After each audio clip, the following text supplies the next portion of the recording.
Has it been a while since you've had an epic burger, hand-tossed pizza, hand-breaded tenderloin, seafood, craft beer, or even a handcrafted cocktail? Well, if so, the Damn Landing is the place to be. The Damn Landing is a bar and grill located on beautiful Lake Manitou that focuses on freshness and quality. On the weekends, they have the Damn Smoke, which features barbecue and fantastic steaks. In addition to those, you can wash it down with one of their 16 beers on tap, including a constant rotation of today's best microbrews and domestic flavors, or a handcrafted cocktail made using fresh ingredients. Taking the fantastic views of Lake Manitou in their beer garden or outdoor bar area, whether it be by boat or by wheels, the Damn Landing is the place to be. Located at 1305 Ewing Road in Rochester, Indiana. Psst. Are you tired of your golf glove not being comfortable and durable? Are you tired of going through way too many golf gloves a year? Well, folks, the secret is out with Circle 15 Golf. Circle 15 Golf is a brand focused on bringing tour quality products and experience to the everyday golfer, like you and me.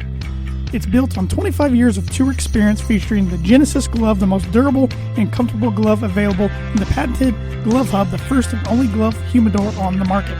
Find them and more details at circle15golf.com. And folks, just listen to that Velcro snap on the Genesis. Don't take my word for it. Go get one yourself and see why it is the most durable, comfortable glove on the market today. And get yourself a Glove Hub, ball marker, divot repair tool, Circle 15 hat while you're at it. Circle15golf.com. Birdie Bogey is brought to you by Noble Gnome LLC for fresh, locally grown, nutrient-dense produce from Bryce and Katie Romine of Mentone, Indiana. Like them on Facebook, follow them on Instagram, and check out their website, noblegnomellc.com. Are you looking for a trustworthy, dependable resource for your next trade show, company picnic, or sales meeting? Performa Print House has over 50 years combined experience in promotional products and commercial print. They strive for fast and efficient response to all your print needs. You need to look no further.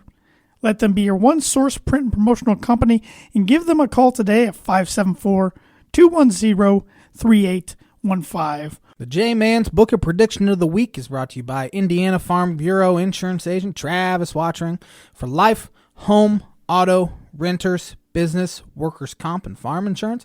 Contact Travis at 219-869-4561. His email is travis.watchering@infb.com. The Word Association segment is brought to you by Rhett Lee, Attorney at Law. Rhett Lee and the Law Office of Andrew Key, LLC are located at 206 4th Street in Logansport, Indiana. Rhett provides legal services to the people of North Central Indiana and practices criminal defense, family law, and personal injury. If you need a lawyer who cares about your results and will fight for you, give him a call today to schedule a free consultation at 574-722-2221. What's up, Tan and J-Man Show Nation? This is Tanner Lee, one half of the Tan and J-Man Show.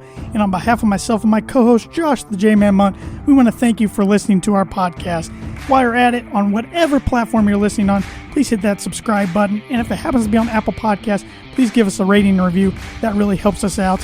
If you're interested in watching our show is recorded live every Monday from 6:30 p.m. to 7:30 p.m. Eastern Standard Time. You can catch that on the ISC Sports Network, on the free ISC Sports Network app, on the ISC Sports Network Facebook page, and their Twitter page. While you're at it, on those social media channels, please give us a like on our Facebook page. Please give us a follow on our Twitter and Instagram page at Tan and J-Man Show. And if you want to support our podcast and look great doing so, we have a merchandise store. You can go to any of our social media pages, click the link, click Tan and J-Man Show store, and you'll find whatever you're looking for. Short sleeve t-shirts, long sleeve t-shirts, coffee mugs, you name it, we got it. So thanks again for supporting the podcast. Now sit back, relax, and here comes another exciting brand new episode of the Tan and J-Man Show. We are back with another episode of the Tan and J-Man Show on this beautiful Monday night here in Rochester, Indiana. We got some hoops. We got some coaching hires, at least one coaching hire that I'm sure we want to hit on. And we got our Major League Baseball preview show, one of my favorite episodes of the year. I did extensive research, and I did very little. If you want to know where teams are going to finish, you can take it to the bank that all 30 teams will finish exactly where I have them. I did very little because I was hoping you could carry me on this show. But Tanner's sitting next to me here. And I'm sure he has some birdie bogey. I about said good morning. It's not even close to morning. It's one of those days. It's almost night. It's a Monday, that's for sure. Mm-hmm. It's Monday night. You know what that means. Yes, I got some birdie bogey for you, Josh. And you were mentioning a coaching hire. No boy. Indiana hired Mike Woodson, legendary player for them in school history. He is one of 5 2,000-point scorers in school history. I'm going to give you one of the other ones because I don't think you would have got him. Don Schultz, who played for... he was the first guy that popped into my mind. Yeah, he was. He played from 52 to 55. But can you name me the other 3 2,000-point scorers in Indiana school history? We'll see. Thanks, Tanner, for that one. To think about it. Birdie Bogeys brought to you by Noble Gnome LLC. Fresh, locally grown, nutrient-dense produce from Bryce and Katie Romine of Mentone, Indiana. Like them on Facebook, follow them on Instagram, and check out their website, noblegnomellc.com. Yeah, you're ready. Did you vote in the championship they got up there? I did. Veggies? They have tomato versus the sweet corn. Yep. I voted for the tomato. I voted for the corn. I figured you probably voted for the corn. I figure most people probably vote for the corn. I bet the corn wins, but not by as wide of a margin as everybody probably think. I'm going to go the exact opposite and say corn wipes them out. Okay. I love both. I probably like corn more, but... you were trying to even it out. I was trying to even it out a little bit because I like tomatoes in equal amount. I've seen you eat tomatoes like apples. I can eat a tomato like an apple. It's the truth. One of my favorite things, you slice that tomato up, put a little bit of salt on it, eat it for lunch. Beautiful. You're going to make yourself hungry for tomatoes now. I could go for a nice tomato. As we said, the Indiana Hoosiers have hired a basketball coach, so that means the J-Man gets...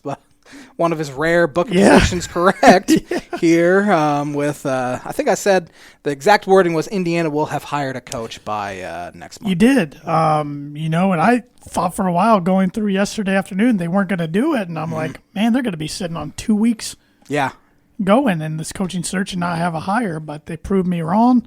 Mike Woodson. Like I said in the Birdie Bogey, legendary Hoosier player, played in the NBA for a little while, coached in the NBA. He's been an assistant all over the place. He was a head coach for the Hawks and the Knicks. But he's never coached collegiately before. No, in my opinion, pretty underwhelming. They hired Thad Matta to be associate athletic director with a basketball emphasis. So I think he'll help him out in the day-to-day as far as practices and all that. And he'll probably help him with like halftime adjustment sort of thing. But he can't sit on the bench, can't recruit at all. So I don't really know. I don't know why he wanted to get into this. But maybe he's really just missing being around basketball. That probably had something to do with it, and it's a lot less stress than being the head dude. Oh, absolutely. I don't think his health is up to do that. No, and this is probably where he can scratch the itch while not having that enormous pressure that's on him. So that makes sense. And who knows, maybe it goes so well that more schools will hire like an associate athletic director. Kind of, you mentioned last night that maybe it could play kind of like a general manager type role for the team. Well, I think Archie Miller kind of had one of these on his staff. I don't remember the guy's name, but you didn't hear. I mean, outside of IU, not too many people knew about him, but I saw his name pop up on Twitter yesterday. So it'll be interesting. Woodson was one name I kept hearing brought up through the last few weeks, and I couldn't tell. I'm like, well, maybe they're just doing it to make the former players happy to interview him. But I gotta say they're trying something they haven't tried since Knight is get a Bob Knight guy. I think that he's an IU guy is so freaking overrated. If he would have gone to say, I saw this thing on Twitter. If he would have gone to Utah State, would they have hired him? Heck no. Wouldn't even been on their radar. But the fact he just went to Indiana, he played under their greatest coach ever. It's the only reason why they hired him. They took the big swing with Brad Stevens, which you have to do. Sure. I mean, you have to do. The worst thing you can do is tell you no, and he did tell him no. And then there was reports that Chris Holtmann at Ohio State turned him down. Is Indiana a better job than Ohio State at this point? No. I completely agree. I didn't even have to think about that one. Indiana hasn't won anything in since 88, right? 87. 87. They got to the championship in 02, but since then it's been... They've been to a couple Sweet 16s in that span. A couple but they Big Ten titles. They've have a couple Big Ten titles. Sure. And the coach got fired for it. Exactly. And that's a reason why I think Ohio State's a better job. You don't have the unrealistic expectations. I mean, as we said, Tom Crean won a Big Ten title. The very next year, he gets fired. And they hire Archie Miller, who comes in, doesn't win anything in 4 years. This was maybe the biggest coaching hire in school history because they are in danger of just creeping towards irrelevancy completely. Yeah, if this doesn't work and they make a change in 4 to 5 years, where the heck do they go from there? Exactly. Because this is the one move they haven't tried, I will say. They've swung for different names. You know, Kelvin Sampson had success at Oklahoma. Mike Davis was, of course, on Knight's staff. Tom Crean had success at Marquette getting to the Final Four. And then Archie Miller was the hot commodity getting Dayton to the Elite Eight. So they hadn't tried this route. I'll give them credit for trying it. I even said months ago they need to go this route on the podcast. I was more thinking Dane Fife in my head. A youngster, not a 63-year-old. That's my next point. 63 years old. He's never coached collegiately. No. He doesn't know the grind of recruiting 24/7. He's not ready for it. I know he can say he's ready for it, but he's not. He's 63 years old. I watched a little bit of his press conference. Seemed very low energy. Yeah, he's dull. He reminded me a lot of Lovie Smith. Yeah. Same age. Kind of looks like him. I mean, the comparisons are crazy. Same age, essentially, has pretty much all their experience at the professional level. Come back to college sports to lead a program that hadn't been good in a while. And low-energy guys. Of course, Mike Woodson could work out, and we look like idiots in a couple years. But incredibly risky hire, in my opinion. A lot of IU fans, I asked 3 different IU fans at work today what they thought about it, and they all kind of went, yeah. Time's going to tell. I want to see what kind of staff he builds around him. Maybe he does offer Fife the head assistant job, and I think Fife would probably take it. And get away from it. Unless Izzo's already got a deal with him to be the coach in waiting, but I don't know. That's the thing he has to do is hire a really good, competent staff around him. I mean, you look at Juwan Howard. He had no collegiate coaching experience. Comes to Michigan, hires Phil Martelli, longtime head coach in college basketball. He knows everything you could possibly know. That's the kind of guy Mike Woodson has to hire to be his right-hand man. And I'm glad you brought Howard up. There's a lot of comparisons, especially on like the Indiana message board, saying, well, it's working for Michigan. Why can't it work for us? And I'm not saying it won't work for Indiana, but there's a difference between Howard and Woodson. Juwan Howard's 46 years old. Yes. Most of these kids know Juwan Howard through watching tapes of the Fab Five, playing on the Heat, coaching on the Heat, being buddies with LeBron James. He's got that recruiting tool.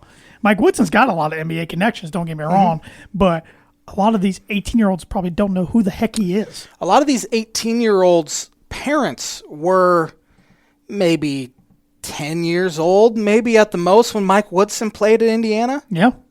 And they, of course, I saw Andy Katz say, man, these connections in the NBA, he coached Allen Iverson, these kind of guys.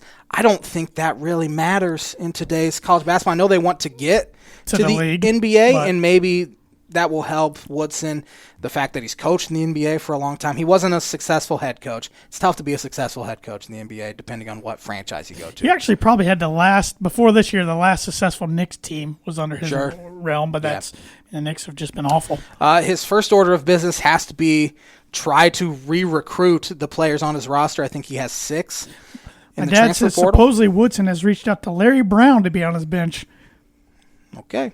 There you go. I mean, he's got experience, but I wouldn't want that cheater around my program. No. He got in some hot water at SMU, I remember. Where hadn't he gotten hot water? Exactly. I mean, he was a great NBA coach with the Pistons is the one I remember him most where he won a title. He was good with the Pacers. But again, he's how old is Larry Brown? He's pretty old. I mean, if they want to Larry Brown's 80 years old. He is 80 years old. He was born in 1940. I mean, maybe they go after Michael Lewis. He's an Indiana, a former Indiana player. He's an assistant coach in college. Calbert Chaney's an assistant for the Pacers. Maybe they go with some of those guys, but I don't know. I just feel like they're going to go all in the family. But we'll see. The problem with hiring a legend, what happens if you have to fire him? You're right. I've seen it happen. Exactly. That's why back in 2011, Cubs interviewed Ryan Sandberg for their job. They didn't hire him. Glad they didn't because he was a disaster in Philadelphia. You fire a guy like that, then his legacy's tarnished forever. I saw it happen with my favorite hockey team, the Colorado Avalanche. They brought in Patrick Wall. Year one went great. The next few years, not so much, and it ended up being mutually parted, but the relationship's pretty damaged. Yeah. Armand Franklin, transfer portal. Christian Lander, is that his name? Yeah. Transfer portal. Yep. Race Thompson. Yep. He's in the transfer portal. Yep. There's been rumors about Trace Jackson Davis potentially put his name in and then transferring if he comes back to college. He has to re-recruit these guys. Well, the Geronimo, was that his name? Yeah, Jordan Geronimo. He's in the transfer portal. Stewart, transfer portal. Yeah, he didn't play this year. He had to sit out, I believe, or he got hurt. His father passed away in December, right. and it kind of course, rocked his world, as you can imagine. But that's going to be Woodson's first priority, and it needs to be getting some of these guys back. I think he's got a good chance to get a decent amount of them back, but I don't think he's going to get them all. I think there's a few that's going to leave no matter what. One person who I think is going to leave no matter what is Armand Franklin. I think Lander will leave no matter what. Lander was supposedly he wants to play at Michigan. That's the rumor. Didn't play well enough this year to warrant playing at Michigan, but that's the rumor. Armand Franklin, he has a lot of schools after him. I know Illinois is recruiting him so hard right now. He can't Virginia commit as to well. stuff. I mean, that's the thing. Moved around high schools like crazy, and I know the guy who covers Purdue. Some fans were asking because Purdue went after him hard in high school, and he said, "Nah, that bridge is burnt. Purdue won't even entertain you." I don't think Purdue will really go after anybody. That's the thing about a 63-year-old head coach is he want to do a massive rebuild because if he can't get those guys back, he's looking at a real bad, almost Tom Crean level rebuild. Yeah, that's the interesting thing about these schools in a position to rebuild.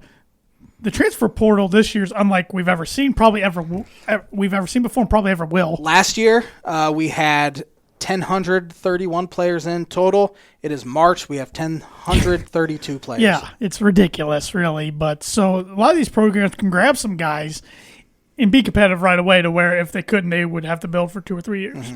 And I heard a national pundit say that he got a text from a high major assistant coach that is of a top 15 school right now, and he said that they're not even recruiting high school guys anymore because the transfer portal's insane. And you can get a guy that's played 2 years of college basketball, really high-level college basketball. You don't even have to develop them. Well, Michigan State got a good scoring guard from Northeastern. Kentucky got one from Davidson today that averaged 17 points per game. That's what stinks, though. A lot of these blue blood programs just nab up all the best ones. So, I mean, heck, Aaron Wheeler averaged 3 points per game for Purdue. Kansas is interested. He's an athlete, man. But I think he'd be more suited going East Coast, somewhere a little smaller where he could start and play a lot of minutes because that's what he wants and deserves. He goes to Kansas, and he might be the 10th man? Yeah, 10th, 11th man. One of the last off the bench. Rutgers, I know, is interested. That might make some sense. So Rutgers has been hit by the Miles Johnson. I know a lot of these guys in the transfer portal, it has to do with them getting a free year of college next year. A lot of seniors doing that. I know Trent Frazier's likely going to do that and transfer down home to like Miami or something like that from Illinois. So you can't fault these guys. Miles Johnson was one from Rutgers who I think is a great fit for a lot of schools, and it looks like he wants to go to a real high-profile engineering school out in California where he's from, so probably Stanford, Cal.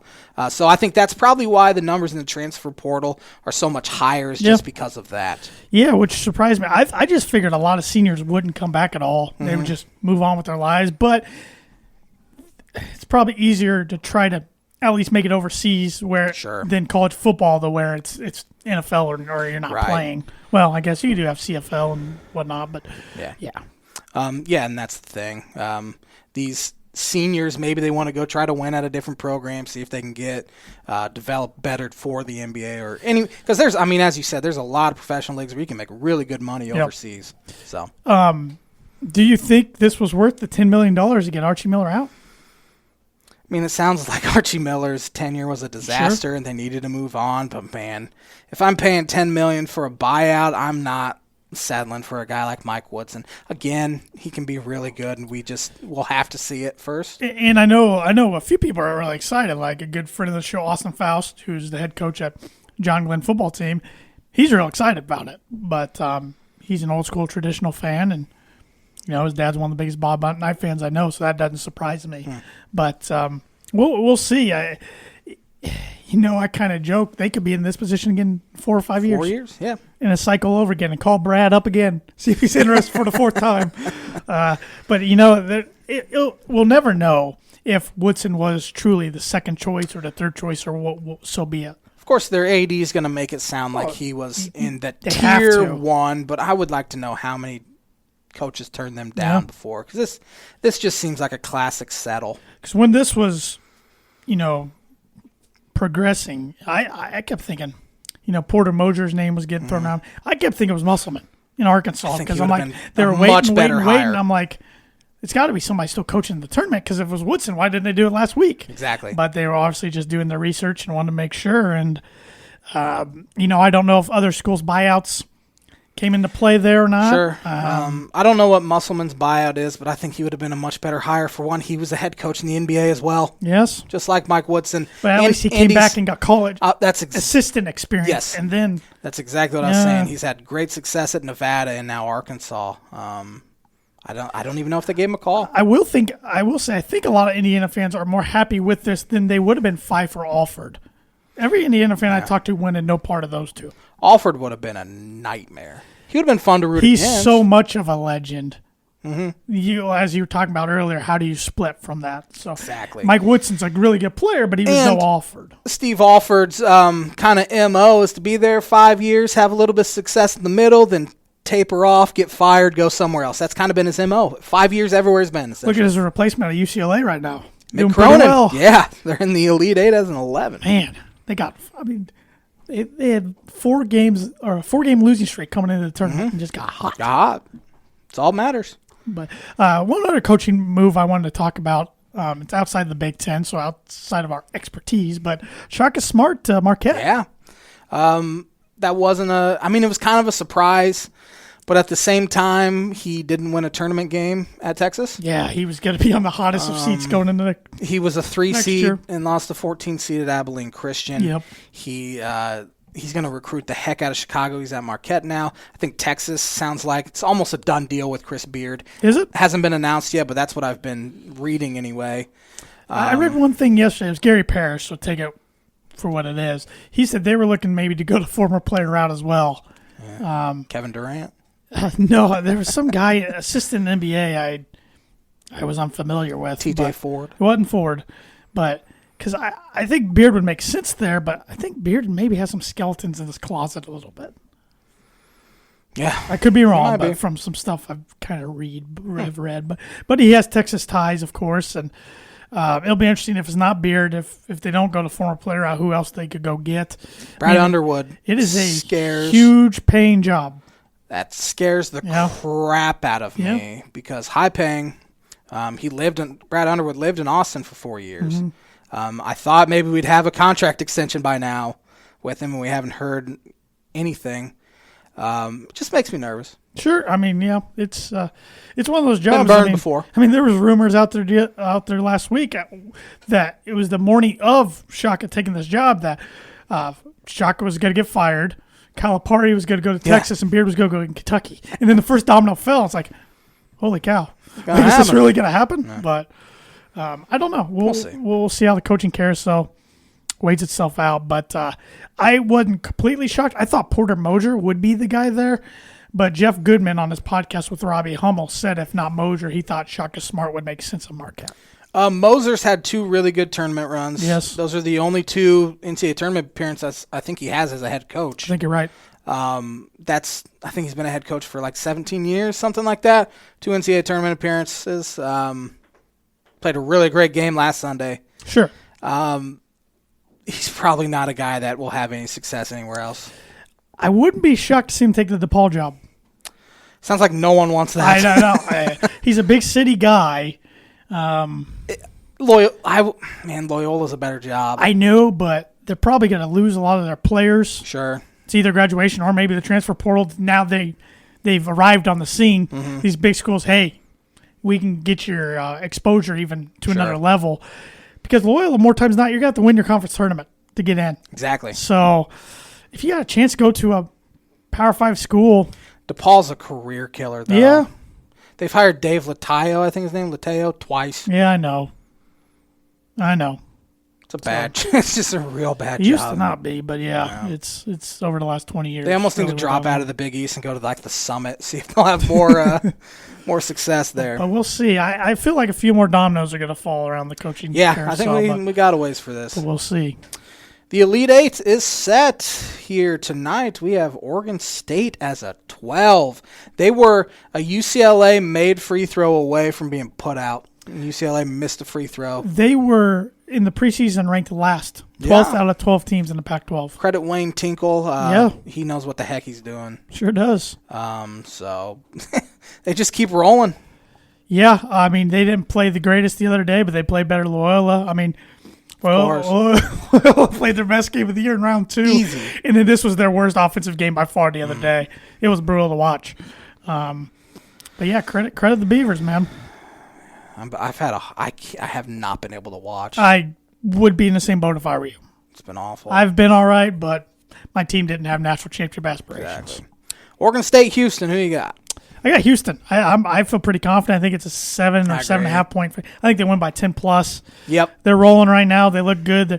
I just can't believe how good of a team they are when it comes to offensive rebounding. I haven't really watched Houston. And they crushed them. I know Quentin Grimes is a fantastic player. Syracuse couldn't do anything against them. They should have lost to Rutgers, though. They should have lost Definitely should have lost to Rutgers. So glad we don't have to watch Rutgers and Oregon State here. I feel like every team that makes the Final Four, more times than not, have one scare that they should have lost and they find a way to win. I'm taking Houston as well. I think Oregon State's magic is up. I got Houston in my bracket here, but Bama went out. But I still have Gonzaga, Baylor, and Houston in my Tan and J-Man show bracket. Now my actual bracket I had Illinois. Thanks. Arkansas, Baylor. Arkansas survived an absolute scare from ORU. Man, that Absmus had an unbelievable look at the buzzer to win it. He played every minute of the last 9 games of the season. He's a sophomore, leading scorer in the country. Could he go somewhere else? You know? Who knows? His parents own a Christian television station. I think in Tulsa, so I just don't know. Who knows though? OU maybe. Who's looking for a new coach? Yeah, Lon Kruger. Heck of a career for him. Went out on his own terms. You don't see that very often. Took 5 teams in the NCAA tournament. Yep. One of just 3 coaches. We just had this trivia question with Rick Pitino and Tubby Smith a few weeks ago. He can go spend time with his boy who got the UNLV job. UNLV job. That's what he's going to do. He's moving out to Vegas. But I think this will be a good game tonight. Unfortunately, it's at 9:57 Eastern Time. Thanks, NCAA. This is why they need to do the Thursday, Friday, Saturday, Sunday. They screwed it up this year. I've heard people raving about the Saturday, Sunday, Monday, Tuesday. I hope it doesn't. I'm not watching this. I'll be in bed. I hope it doesn't stick. Me either. I hope it's a 1-year thing. But I think it'll be a good game. But I like Baylor. Their guards are minimum boys. Yeah. Put it nicely. Give me Baylor in I think they win by double digits. They're pretty good. I think Arkansas will hang in there for a while because, as I said, Musselman's a heck of a basketball coach. Yes, he is. But, give me the Baylor Bears. Tuesday night, we have Southern California as a 6th seed playing great basketball. Oh, they're playing as well as anybody. Mm-hmm. Against the undefeated Gonzaga Bulldogs. Except when it comes to Gonzaga. Gonzaga's still playing better than anybody. They haven't really played a close second half, like a stressful second half. Really, I mean, they did against BYU in the conference championship game, but that was like 3 weeks ago now. They don't miss shots. Yeah, they have the best point guard in the country. They have arguably the best big man in the country. They have one of the best players in the country in Corey Kispert. They got one of the best coaches in the country. Yeah, absolutely loaded. They're just a factory anymore. And I just don't see them losing. I don't either. And I feel bad for USC because I think they can beat any of the other teams left. I think Andy Enfield is one of the slimiest Florida Gulf balls Coast, of a recruiter in college basketball. Give me Gonzaga. Yeah, 17. I think they won by double digits. I think Gonzaga's just really, really good. UCLA as an 11 seed found a way to get real lucky last night against Bama, playing awful defense. I thought they were done when they went to overtime. But they ended up bouncing back and winning the overtime by a wide margin against the only Big Ten team that for some reason can get to Elite Eights anymore, it seems like, outside of Purdue. And 14th or 15th trip in school history. They've went to 4 in the past 8. But yet, tournaments. everybody views them as a football school still. Yeah. It's kind of laughable, It really. is. They're by far a basketball school. And nobody will say that. They've been so much better at basketball over the past 13, 14 years in football. 20. It's not even close. 20. I mean, even though, like, Tommy Amaker wasn't that great there. Yeah, but they had that still. stretch where they didn't make a tournament for 8 to 10 years. Yeah, but I mean, their football just hasn't done. They're still playing without Isaiah Livers. Yeah, that's they're why. winning. That's why I didn't think they'd. Well, Florida State again. I'm done with them. Just done with them. We still went to the Sweet 16. They did, but I had them going to Elite Eight. But I'm done with them. Didn't you have them in your Final Four? Yeah, I'm done with them. But without Livers, Michigan, man, they just get it done. And I think they get it done and go to Final Four. Yep, me too. Can't stand Juwan Howard. Cronin's done a great job. This is the first time he's been to Elite Eight, let alone Sweet 16. First time But Howard's not one of my faves. No, I don't like him at all. I think I just don't think he's a very good guy. To be honest. I mean, he's getting in fights with Mark Turgeon. He's just saying dumb things in the media. Just can't stand him. Turgeon to Oklahoma. Book it. 1,000%. I know Scott Van Pelt was on Goodman's podcast the other day, and he said he's nervous about it. So. Yeah, Turgeon has hated Maryland for years, I guess. The fan base hates him, which I don't get, because he's been their best coach since Gary. Gary, jeez. Greg is Bowdygate. Gary Williams. Yeah. He's done a really good job at Maryland. Yes, they were co-Big Ten champs last year. Yep, fan base is trying to push him out. He doesn't like it there. He's from Kansas, I believe, and he wants to get back more to the Plains area. Yeah, that would make sense if Oklahoma was interested. Give me Michigan as well. Yeah, I hope not. I'll be rooting for UCLA. So we both have Gonzaga, Michigan in the Final Four, and we both have Baylor, Houston. Who we pick and play in the national championship? I'm going with my championship. I've filled out every bracket. Gonzaga, Baylor. Every bracket you said you had Illinois winning. I had Illinois getting Final Four. Oh, okay, I got you. And this was the only one I had Houston in the Final Four. I have Gonzaga, Baylor as well. This will be the J-Man's Booker prediction of the week for one. I think the 3 number 1 seeds left will 1,000% get to Indianapolis. Been in Indianapolis for weeks. We'll get to the Final Four. I just think, looking at the matchups, I think it's pretty much set in stone. As crazy as this tournament's been, there's a good chance we get 3 number 1 seeds and a 2 seed in the Final Four. Yeah, exactly. So it all equals these upsets, we're going to have a Final Four where it's all pretty much as we predicted. Much. J-Man's Book of Prediction of the Week brought to you by Indiana Farm Bureau Insurance Agent Travis Watchering for life, home, auto, business, workers' comp, and farm insurance. Contact Travis at 219-869-4561. His email is travis.watchering@infb.com. This episode is brought to you by The Dam Landing. Whether you want an epic burger, hand-tossed pizza, hand-breaded tenderloin, seafood, craft beer, or a handcrafted cocktail, The Dam Landing is the place to be. The Dam is a bar and grill located on beautiful Lake Manitou. Focuses on freshness and quality. The Dam's smoke is here every single weekend. It will feature barbecue and steaks. In addition, you can wash it down with one of their 16 beers on tap, including a constant rotation of today's best microbrews and domestic flavors, or a handcrafted cocktail made using fresh ingredients. Take in the fantastic views of Lake Manitou in their beer garden or outdoor bar area. Whether it be boats or wheels, the Dam Landing is the place to be, located 1305 Ewing Road in Rochester. They're open on Mondays now. And $10 pizzas all day on Monday. J-Man took advantage of that tonight. What kind you get? Meats? I just got sausage. Sausage pizza. And we added in some of their smoked wings. What flavor? Barbecue. Sounds really good. Oh, yeah. Sounds really good. We're going to have to bring some of the damn food during recording one of these days. I'll eat chicken wings on camera. Yeah. I have no problem doing that. I know you wouldn't. This episode is also brought to you by Circle 15 Golf. It's a golf brand focused on tour quality products and experience to the everyday golfer. Like you and me. Yes, sir. Built on 25 years of tour experience, featuring the Genesis glove, the most durable and comfortable glove available in the patented Glove Hub, the first and only glove humidor on the market. Find them at circle15golf.com.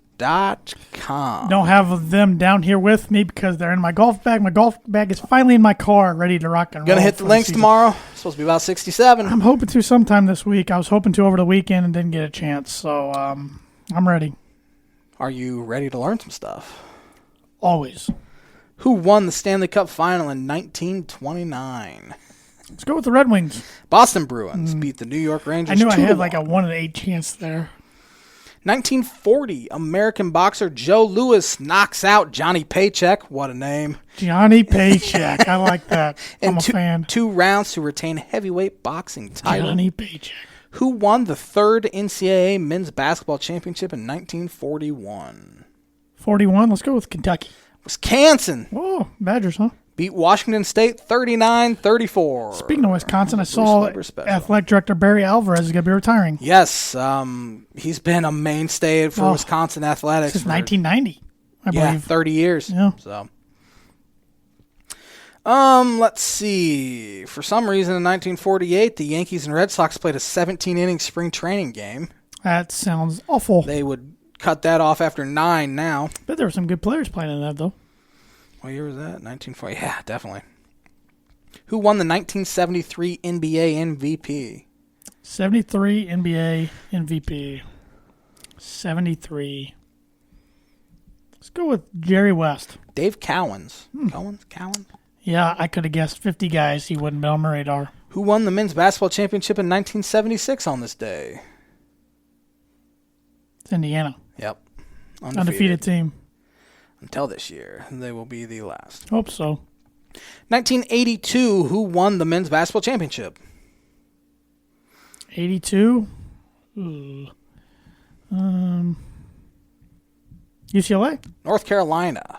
Who won most outstanding player? Oh, Michael Jordan. James Worthy. Oh, darn it. I think, was that the year that the guy threw the ball right to James Worthy? I think you're right.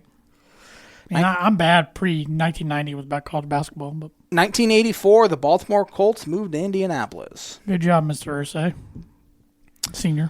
Who won the 1987 Players' Championship? PGA Tour. Let's go with Tom Kite. Sandy Lyle. At least I've heard of him. On this day in 1992, the Ice Dance Championship was held in Oakland, California. It was won by Klimova and Ponomarenko. I don't know where they're from. Guarantee you pronounced that better than I would have. Who won the Players' Championship in 92 on this day? I'm sticking with Tom Kite. Davis Love III. Oh, darn it. One of these days it's going to be Tom Kite. 1994, Jimmy Johnson quit the Dallas Cowboys. He'd later become the Miami Dolphins head coach. Ugh. Who won the 1998 Players' Championship? David Duvall. Justin Leonard. He recovered from 5 strokes back. That's pretty good. Who won the 99 Men's Basketball Championship? 99? Let me see. 99 was UConn. Connecticut. Over Duke. By 3. Yes. That'll do it for on this day. There's not much else. No, at least we had a lot better than we had in the last week. Past few weeks. Brutal. But the On This Day segment is brought to you by, like it is every week, Proforma Print House.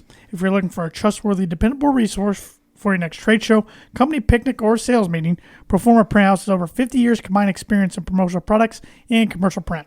They strive for fast and efficient response to all your print needs. You need to look no further. Let them be your one-source print and promotional company by giving them a call today at 574-210-3815. What are your thoughts on the expected NFL 17-game schedule? I'm all about it. The fans are all about it. Players hate it. Players hate it. I don't blame them. You're getting the crap beat out of you one extra time during the season. I think they'll hate it in 4 or 5 years when it goes 18. Yeah. Take one of the preseason games away. Have 3 preseason games and 17 regular season games. I saw the Dolphins on Peter King came up with some schedule formula or something. The Dolphins would be playing Giants? Yes. And the Broncos would be playing the Lions. For a while, really for a couple months, they've been saying that the AFC East would play the NFC East in that final. The Colts would get the Buccaneers. Yeah. Hopefully they're not right on the playoff bubble. Yeah. Speaking of the Dolphins, they made quite a bit of trade the other day. Trading from the 3rd pick down to the 12th pick, picking up 2 extra first-rounders in the 3rd round, and then trade back up to the 6th pick with the Eagles. Dolphins essentially traded down 3 spots and picked up an extra first-round pick. In what? They've got 4 first-round picks essentially out of the Tunzel trade? Yeah, it's literally Laramie Tunzel, Kenny Stills for 4 first-round picks. Any day, Insane. all day. 365 days of the year. Speaking with football, I'm going to do a little word association. Right before you do that, mock draft 2.0 coming out next week. Yes, sir. So you'll know next week who I think the Dolphins are going to take now at pick number 6. Number 6, hey. Let's see if we have any comments on Facebook. I'm not seeing any right now. We have Ray Davis. He said, who's going to recruit for him? He's never been a house of a recruit. Talking about Woodson. So, as we both said, I mean, he's going to have to get some good recruiters around him and the stuff. This word association is all Denver Bronco notable draft picks over the past 10 years or so. A lot of first-round picks. Yeah. But I just want to hear your thoughts. This will be interesting. Jerry Jeudy. Speedy. Hands of rock. Ah, man. He dropped about 6 balls this year, but, geez, they were all like in the same game, it felt like. Noah Fant. Route runner. Good route runner for a tight end. Not a good blocker. Bradley Chubb. Astronaut. That's his nickname. Really? Yeah. Don't know why. Garrett Bowles. Redeemed himself. I was going to say, he bounced back. I couldn't stand him till this year, and he had one of the better years of any left tackles in the league and got himself a contract extension. So I think not having the crowd helped him. Honestly, God, because he would have probably got booed. Hold 3 times a game, he get booed out of the stadium. Paxton Lynch. Pirate. Paxton the Pirate looked like a pirate, and he was terrible. Just awful. That was the worst Broncos merchandise purchase I've ever made. Still have that shirt. Need to burn it. Shane Ray. Bust. I thought they fell into a gold mine. Looked like he was going to go top 5. Yeah, and he slides clear in the 20s and just never really produced. I don't think he's in the league anymore. He was in Baltimore one time, but Bradley Roby. All right. I mean, he was solid, but nothing great. He was part of the no-fly zone, but he wasn't great for a first-round pick, I guess. Sylvester Williams. Not very good.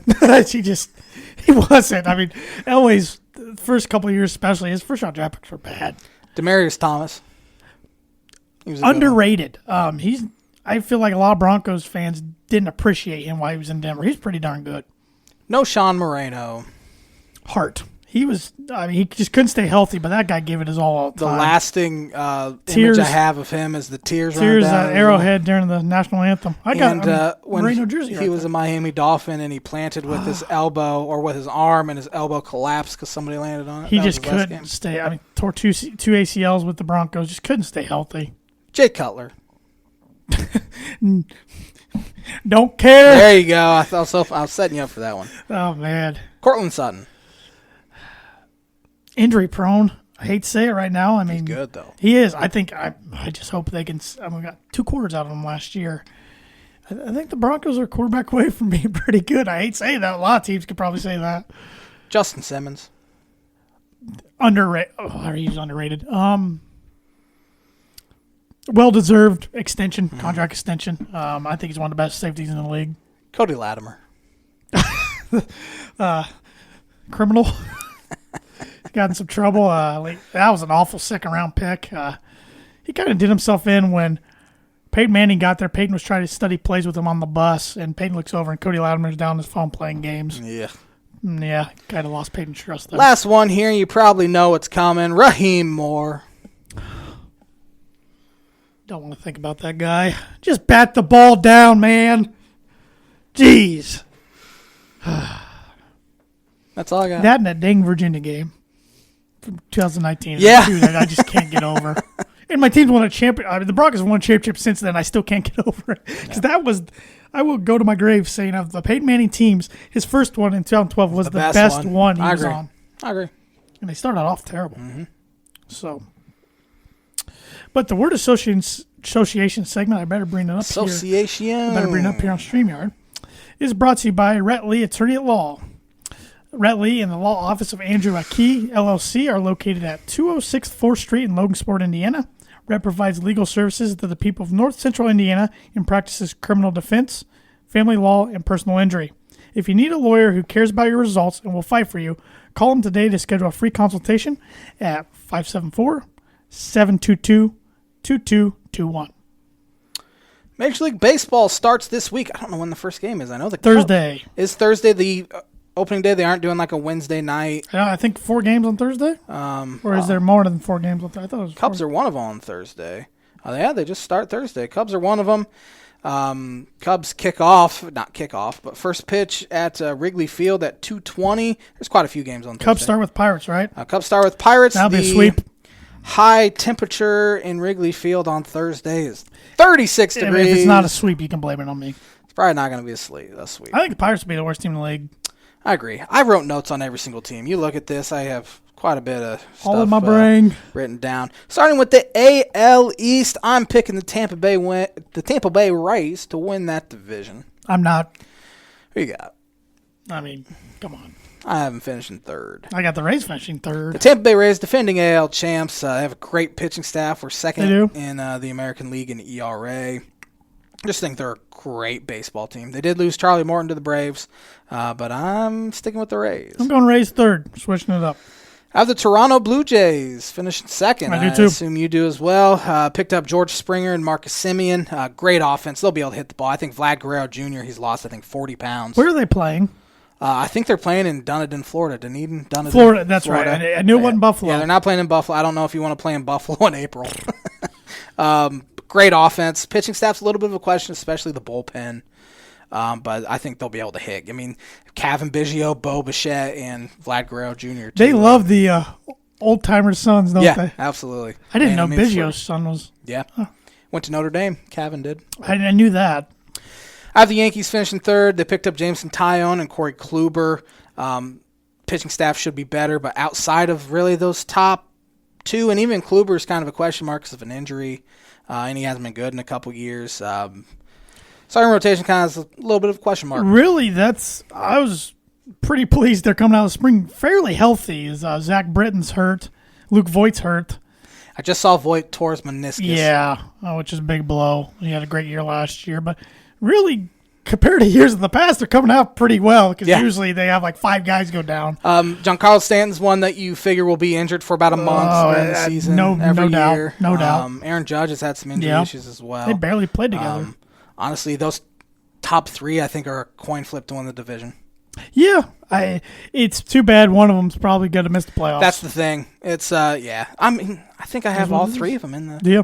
Yeah, I think I do. So you have 2 wild cards? Yep. I have Toronto and Yankees as wild card. Okay. I have Boston finishing 4th. Yep. Great offense. Atrocious pitching staff. Chris Sale's coming back from Tommy John surgery. I forgot about him. Could be back early June. Isn't that crazy? I forgot about him. Yeah. Could come back early June, but again, I think they'll be so far out of it by June that doesn't it won't hurt matter. my feelings. They've won enough. I have Baltimore finishing last. Yeah. They finished ahead of Boston last year, but they're bad. Didn't really do anything to improve the ball club. I saw Matt Harvey made their rotation.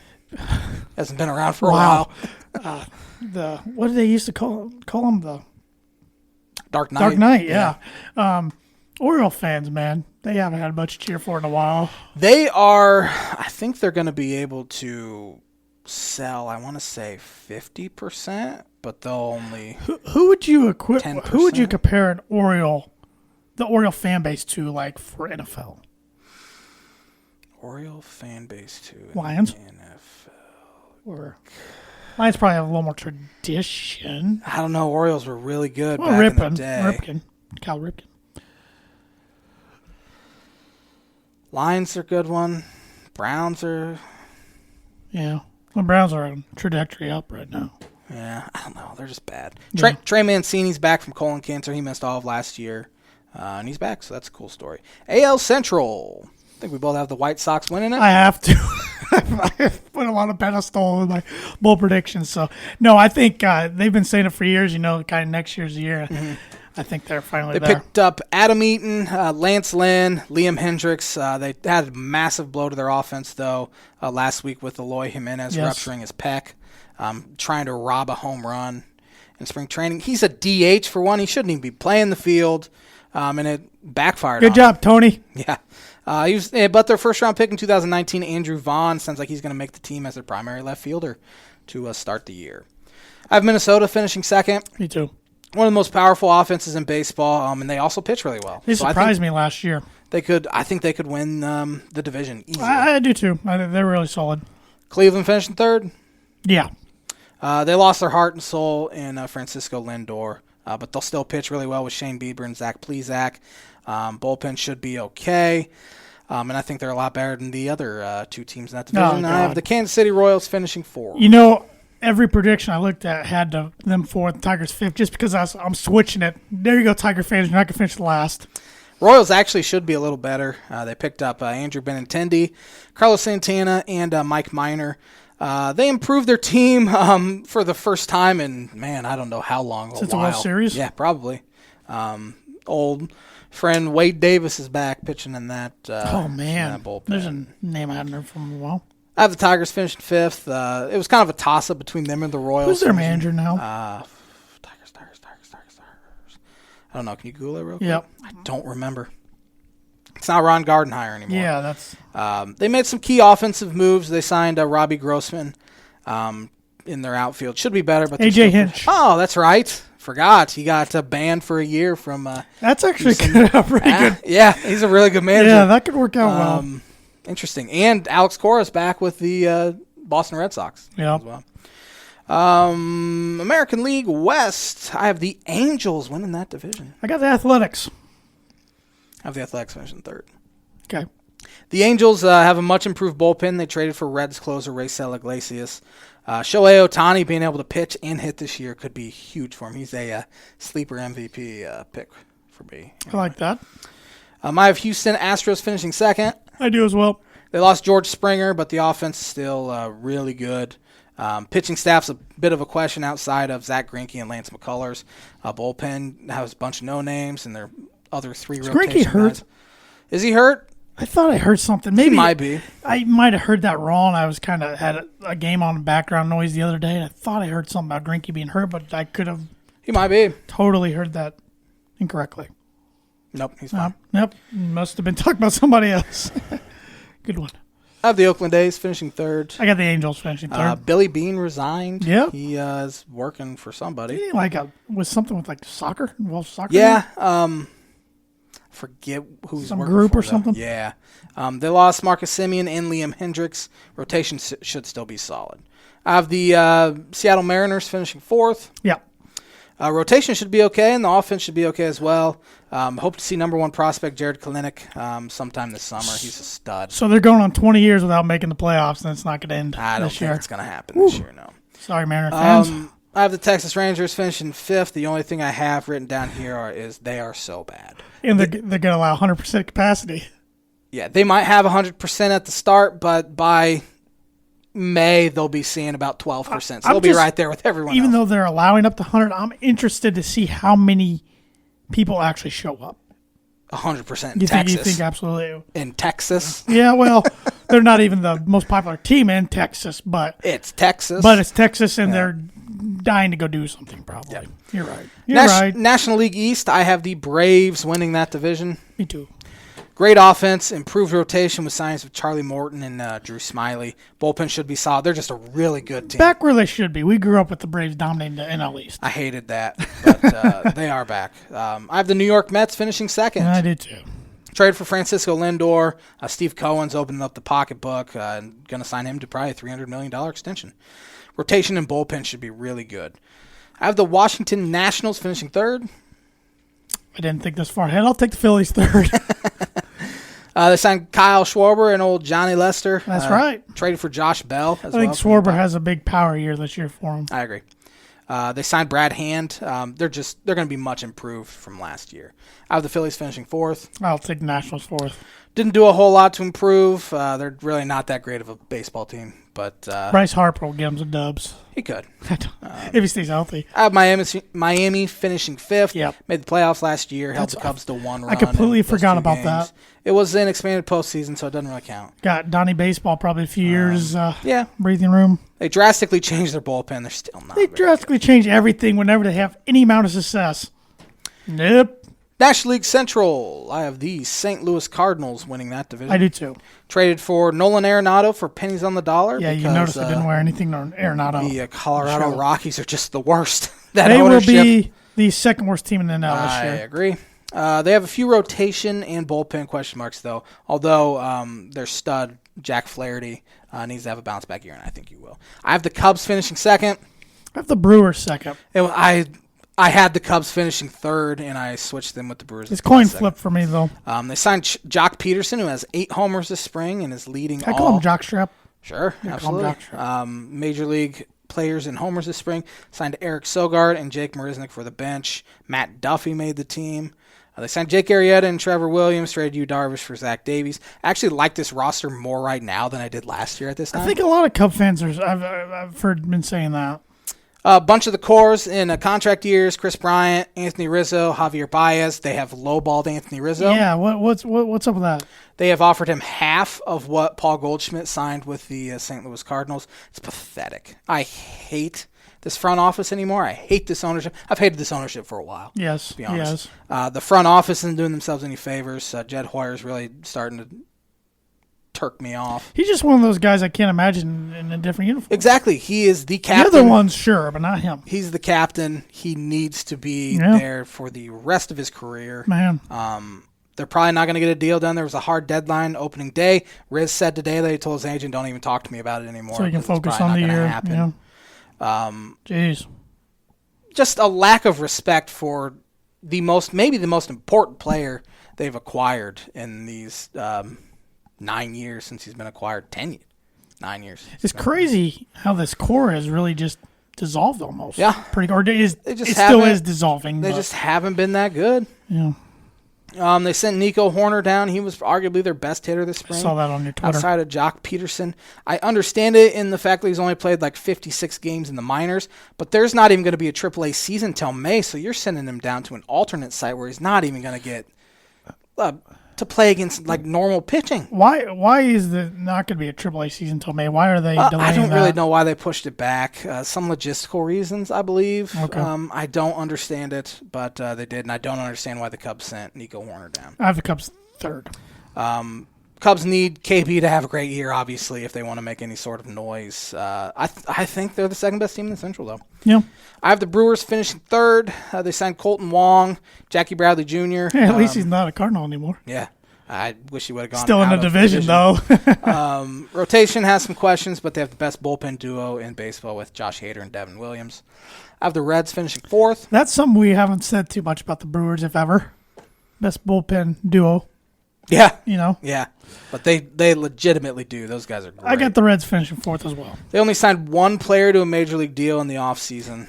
That's exciting. They lost Trevor Bauer, traded Raisel Iglesias. They're going to play slow Eugenio Suarez at short, it sounds like. He's not a shortstop. I was going to say, taken by your reaction, that's not a good thing. Sonny Gray's going to miss opening day with back spasms. They got significantly worse this offseason.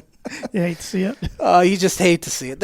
In a normal year, they wouldn't even been in the playoffs last year, and I had a Reds fan tell me they're loaded. You can probably guess who I had a Reds fan tell me that once they start 2-8, it's football season. So. We both have the Pirates finishing fifth. Yeah, they're going to be the worst team. Rid of in my a opinion, majority of their roster, have the worst roster. They're literally put a AAA roster out there. Yeah, I was going to say have the worst roster in Major League Baseball on paper.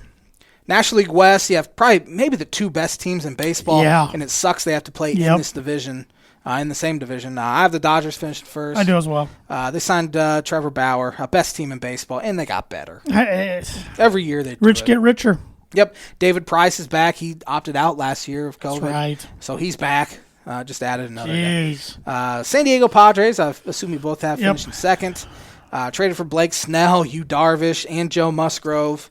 Probably the second best team in baseball, and as I said, it's just it's not fun. They play in the same division. Put big money on Tatis Jr. I mean, talk about a small market team wanting to be in the big market. They're trying. Good for them. Yep. I have the Diamondbacks finishing third. Bottom half of this division will get eaten alive by the top two. We're going to have the same five. I have the Giants finishing fourth. Rockies finishing fifth. What a joke. Playoffs, I have wild card Toronto playing the New York Yankees, and I have the Yankees winning that one. I have the Twins over the Blue Jays. I have the Mets and the Padres playing in the wild card, and I have the Padres winning that one. The exact same. In the ALDS, I have Tampa Bay winning in 5 against the Yankees. I didn't do the matchups in my head. So I'm just going to tell you the representative once we get there. I have the White Sox winning in 4 over the Los Angeles Angels. I will say I have the White Sox in the ALCS against the Yankees. It's really not fun. We have to see the Dodgers and Padres play in the NLDS, but we do. That's my predictions anyway. I have the Dodgers in 5, and I have the Atlanta Braves beating the St. Louis Cardinals in 5.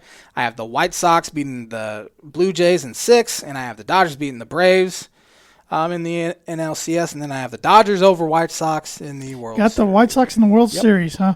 I got them in the ALCS. I got the Yankees beating the White Sox, and I have the Padres making it from the wild card into the World Series, rematch of the 1998 World Series, Padres-Yankees, with the Yankees finally doing something for the first time since 2009 and winning their 28th championship. My American League MVP, I have Mike Trout, sleeper, Vlad Guerrero Jr., and Shohei Ohtani.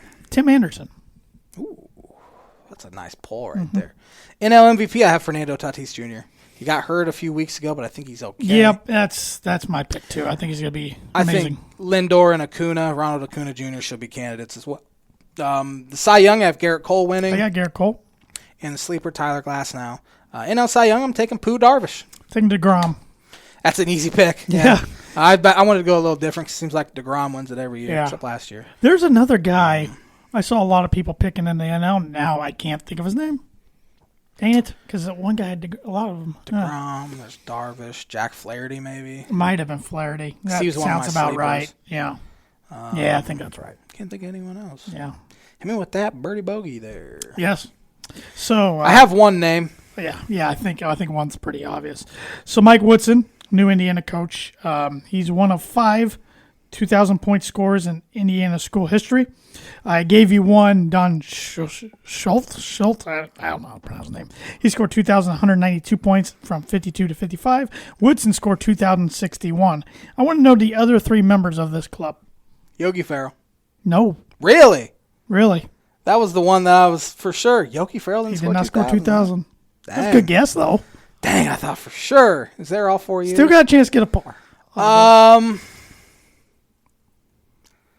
Alford get to 2,000? Yeah, 2,438 from 84 through 87. And I'm going to go with, what about Cal Bracini? He's their all-time leading scorer with 2,613 from 1990 to 93. Who was the third one? A.J. Guyton. What name? 2,100 from 97 to I'll take 2,000. I'll give you a par. You did better. I got 2 out of 3 there, boy. I should give myself a half a birdie. That's a par. I did pretty well there. Let's see if I missed any messages. Nope. I thought I had another message about our show comment. I'll check Facebook real quick. Okay. Before we wrap things up. Before we sign off. If you want Tan and J-Man Show merch, if you want to support our podcast and Look Great Doing so, we still have a promo code going through April 6th. It's all caps madness at checkout, and you get 20% off select items. So please take advantage of that. We got tank tops, T-shirts, long sleeve, short sleeve, zip-ups, hoodies, coffee mugs, all sorts of things. So we'd really appreciate the support. Tank tops? Yes, I did. That was the first thing I went with. That was the latest thing bought from our store. I'm going to start wearing Book It shirts. Book It! So... also, for everybody listening on the audio platform, please hit that subscribe button if you haven't already. If you're listening on Apple Podcasts, please give us a rating and review. That really helps us out. And I still get the question, a lot of people wonder how they can watch the show. Since it is a live simulcast every week, we are live on the ISC Sports Network from 6:30 to 7:30 Eastern Time every Monday night. So check your cable company, see if they have the ISC Sports Network. If not, there's plenty of ways you can watch it. They have a free app, or you can get on their website. You can also get their app through Roku, Fire Stick, Apple TV. I think there's a couple other ways. But then you also can tune in on their Facebook and Twitter page, and they share it as well live every Monday. So plenty of ways you can see our beautiful faces every Monday if you really want to. Have a great week, everybody. We'll be back at it next Monday.